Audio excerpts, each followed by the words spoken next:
예, 오늘 114 말씀은 마태복음 24장과 25장 함께 합니다. 24장은 종말에 대한 징조에 대해서 말씀하고 있습니다. 금방 읽었던 말씀처럼 여러 가지 자연 현상에 대한 해가 어두워지고 달이 빛을 내지 아니하고 별들이 하늘에서 떨어진다, 하늘의 권능들이 흔들린다, 이런 자연 현상적 것부터 시작해서 여러 가지 전쟁과 또 여러 가지 어려움, 환란 이런 것들이 일어난다라고 24장에 종말에 대한 징조를 말씀하고 있고요. 25장은 그러면 이제 그런 종말의 때에 어떻게 그것을 준비해야 되는지 제자들에게 세 가지 비유에 대해서 말씀하고 있는 부분이 25장에 대한 말씀입니다. 우리가 종말 그러면 굉장히 뭔가 두렵고 무서운 그런 좀 단어일 수는 있는데 지금의 우리가 지금 종말의 때를 살고 있는 것입니다.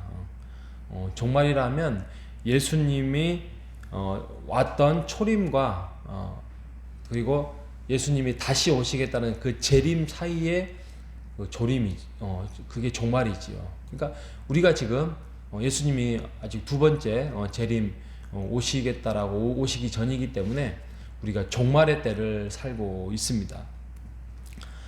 종말의 때는 어떤 일들이 벌어지느냐? 먼저는 종말의 그 예수님의 재림은 하나님 아버지만이 알 수 있다, 이렇게 말씀하고 있는 것입니다. 그래서 어디서 예수님이 오셨다, 또 어디에 세상에 이제 어떤 말세가 왔다, 이런 것들은 다 이제 가짜가 될 수 있습니다. 그러면 우리가 4장에만 봐도 이런 마지막 때에 어떤 일들이 벌어지느냐? 첫째는 유혹과 핍박이 있어 믿는 자는 미움의 대상이 되고 있다라고 이야기하고 있습니다. 지금 현재 그렇죠. 가면 갈수록 교회 또 그리스도인 그런 사람들이 칭찬과 어떤 격려를 받는 것이 아니라 미움의 대상이 됩니다. 그러니까 지금으로부터 한 10년, 20년 전만 해도 그래도 안 믿는 사람들조차도 교회 다니는 사람 그러면 굉장히 뭔가 좀 믿을 만한 사람이었고 뭔가 좀 이렇게 칭송받을 만한 사람, 교회 목사님, 장로님, 권사님 그러면 뭔가 좀 믿음직스럽고, 그런데 지금은 그게 이제 미움의 대상으로 돼 버렸습니다. 이처럼 종말의 때가 이루어지는 것이 당연한 겁니다. 교회가 잘못해서 또 아니면은 이런 부분도 일부 있겠지만 꼭 그렇지는 않습니다. 두 번째로는 마지막 때는 거짓 그리스도의 등장입니다. 그렇죠. 이단들이 횡행하고 거짓 사람들이 나타나서 등장하는 장면들.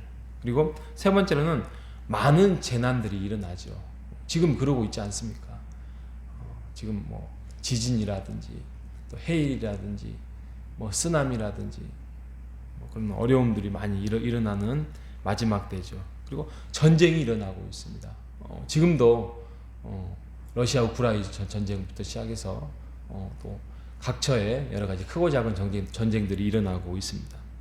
그리고 다섯 번째로는 가증한 것들이 거룩한 곳에 앉게 됩니다. 그러니까 거짓 선지자들, 아까 말씀드렸던 것들이 교회 안에 들어와서 잘못된 복음을 전하고 그런 행동들.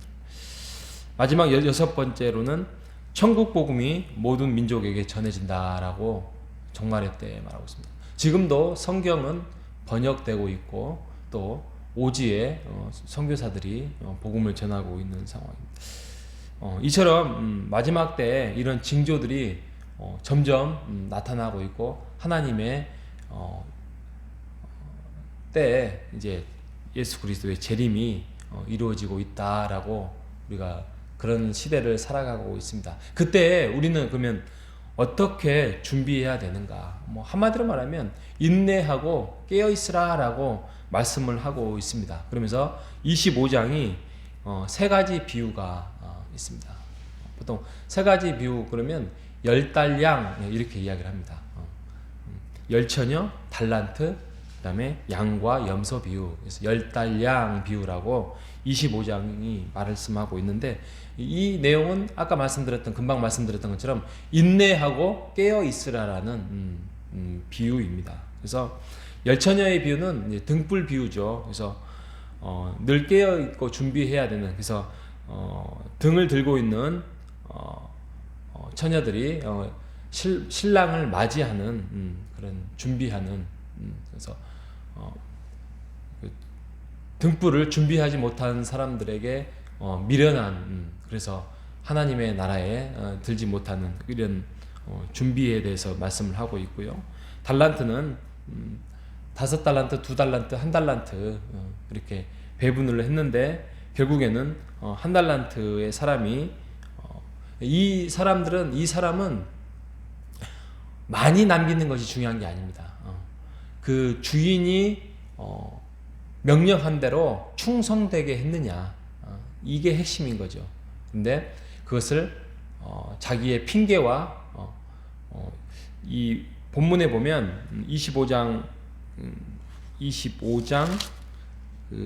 24절에 보면 1달란트 받은 사람이 변명을 뭐라 하냐면, 주인이 당신은 굳은 사람이다 라고 표현을 합니다. 굳은 사람이라. 여기서 굳은 사람이 무슨 말이냐면, 당신은 무서운 사람이다, 당신은 악한 사람이다, 이 말입니다. 그러니까 나에게 1달란트밖에 주지 않았고, 또 내가 이걸 잘못했을 때에 당신은 그것을 나를 평가해서 그것마저 다 빼앗겼다라고, 잃어버렸다라고 나를 무섭게 몰아붙일 거 아니냐라고 자기의 잘못을 주인의 그 악한 사람으로 몰아버리는, 주인의 의도를 전혀 알지 못하는 그런 충성되지 못한 사람으로 이 1달란트, 그러니까 준비되지 않고 주인을 알지도 못하고 깨닫지도 못하는 어리석은 자로서 이야기를 하고 있습니다. 그러면서 준비되지 않는 삶에 대해서 질책을 받고요. 마지막에 양과 염소의 비유는 하나님이 선택한 백성, 왼편과 오른편에 대해서, 그래서 너희들이 이 땅을 살아가면서 예수 그리스도를 향해서 그런 사랑과 은혜를, 그런데 그 예수님의 사랑과 은혜는 너희의 작은 자들에게, 지극히 작은 자에게 한 것이 곧 내게 한 것이다 라고 말씀하고 있는 것입니다. 우리가 그냥 평범하게 오늘도 살아갑니다. 오늘도 우리가 어떤 일을 선택하며 살아갑니다. 그리고 방향도 잃어버리고 살아갈 때가 있습니다. 그런데 분명한 방향은 우리가 오늘도 종말의 때를 살아가고 있는 것이고, 그 종말 때 우리가 그 종말을 준비하는, 예수님이 오신다라는 그 종말을 준비하는 자로서 살아가야 할 것입니다. 그 깨어 있어라, 그리고 준비하여라, 그리고 예수 그리스도를 향한 사랑으로 우리 주위에 있는 사람에게, 작은 자에게 사랑을 베풀어라라는 말씀이 오늘 우리가 종말의 때를 준비하는 것입니다. 우리가 이 땅을 살아가면서 우리가 주님께 향한 그 중심을 잃지 않고 살아가는 하루 되시기를 바랍니다. 그리고 주님 앞에서 충성되게, 그래서 그 충성됨이 어떤 거래, 우리가 하늘나라에 상급이 있다고 하는데 그 상급을 받고자 하는 것이 아니라 우리가 하나님 앞에서 늘 충성되게 최선을 다하는 오늘 하루가 되시기를 주님의 이름으로 축원합니다. 기도하겠습니다. 하나님 아버지, 감사합니다. 오늘 하루도 우리가 종말의 때를 살아가는데, 우리가 무서움과 두려움 속에서 살아가는 그 종말의 때가 아니라 주님이 오시는 날을 우리가 기다리며 고대하는 오늘 하루가 될 수 있도록 인도하여 주시옵소서. 마지막 때에 우리 성부 하나님만이 아시는 그때에 우리가 여러 가지 어려움이, 유혹과 핍박이, 또 미움의 대상이, 또 재난이, 전쟁이, 또 가증한 것들이 일어날 때에 우리가 두려워하는 것이 아니라 담대하게 우리가 예수 그리스도의 복음과 말씀을 붙들고 살아갈 수 있도록, 그래서 우리가 늘 깨어서 준비하는 인생을 오늘 하루도 살아갈 수 있도록 인도하여 주시옵소서. 주님께 향한 중심과 충성됨으로 우리가 사랑의 삶을 실천하는 오늘 하루가 될 수 있도록 인도하여 주옵소서. 살아계신 예수님의 이름으로 기도합니다. 아멘.